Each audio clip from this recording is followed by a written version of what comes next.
Hello everybody and welcome back to the new VR news. As always, I am Mateo311 and this is your one channel for everything VR related. So today we have some really exciting news with a new Oculus headset going into mass production later this month. SteamVR is also giving us some much needed updates, and we also have a long list of new games to go over. So let's not waste any time and jump right into this. Okay, so first up in the game news, let's just go ahead and get the bad stuff out of the way. We finally heard something about The Walking Dead Onslaught, and it's that they're dropping the co-op mode. Instead, Survios has decided to focus more on the story-driven narrative of this title. Now this game is set in the AMC's The Walking Dead, and you play primarily as Daryl between seasons 8 and 9. Now originally co-op was a major feature of this title, but it was continually pushed aside to accommodate other aspects of the title. The game is now primarily focused on delivering a story that makes you feel like you are in an episode of The Walking Dead.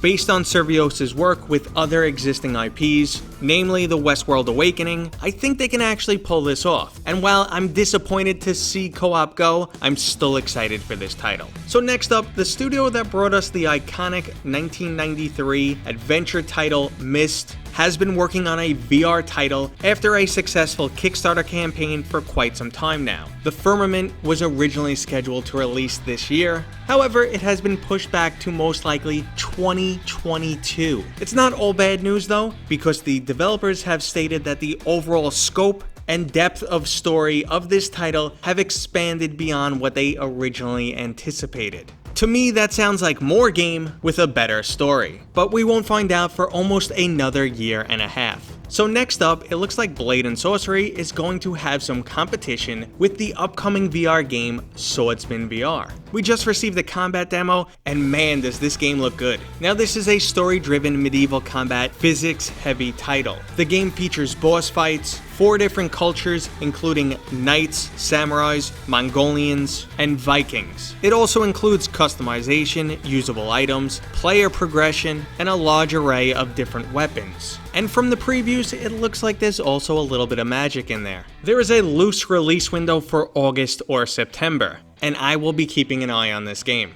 So next up, maybe you prefer your sword fight to be in a JRPG. We just got a gameplay trailer for Sword Reverie, a JRPG inspired VR action adventure game. Art-wise, this game looks like you're jumping right into your favorite anime. Sword Reverie will allow you to explore a large fantasy environment, battling creatures with physics-based combat and special skills. You'll be able to unlock new abilities over time and craft weapons, and this title is supposed to release in early access later this year for PC VR, with PlayStation VR and Oculus Quest support coming at a later date. So next up, I'm just going to briefly mention that Vertigo Remastered is releasing next Tuesday on July 21st. I will have a review up that day, as I've already completed this title, and I'll just say 2 quick things. This is a new must-play title, and it's Half-Life meets Rick and Morty. So next up, another title that is releasing next week is Death Unchained. That's right, In Death is finally coming to the Oculus Quest, so Quest gamers will finally get to experience this archery-driven roguelike title. I will also have a review up for this on July 23rd, and I will say it's completely unique, challenging, and pretty darn creepy. Alright, so next up is one more game that is releasing next week, and that is Suicide Guy VR.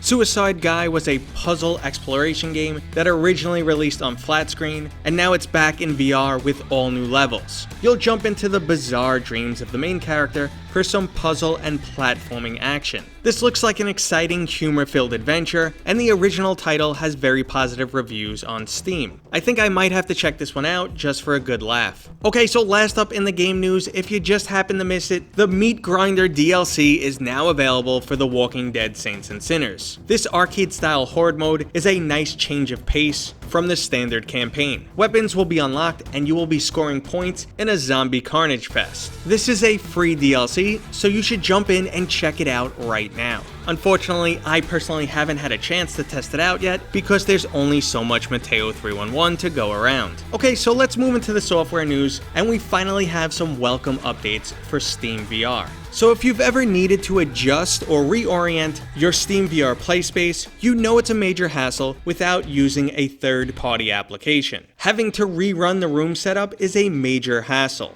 Additionally, some games have you making very specific movements, and you're constantly reaching forward, for example. Being able to move your play space back a little bit prevents the chaperone from repeatedly going off. Also, if you play driving simulators and your chair isn't mobile, being able to quickly recenter your play space to match the vehicle is an excellent addition. It's just sad SteamVR took so long to implement this, when applications like FPS VR and OpenVR have been able to do this for quite some time. Okay, so let's move into that exciting hardware news, the rumors that a new Oculus headset is going into mass production this month. Now, if we follow the leaks and rumors going back a few months, we know that we originally learned about development referencing a Del Mar headset. Now, this is right in line with the code names that Oculus normally uses, and there was also a reference to new Jedi controllers. In May, Bloomberg reported that Facebook is working on a Quest successor, one that would be lighter, more powerful, and have a higher refresh rate screen. Now, Bloomberg originally predicted the release of the original Oculus Quest, and their current expectation is a possible product release by the end of this year or early next year. So now, Japanese publication Nikkei has announced that they have direct knowledge from someone at Facebook,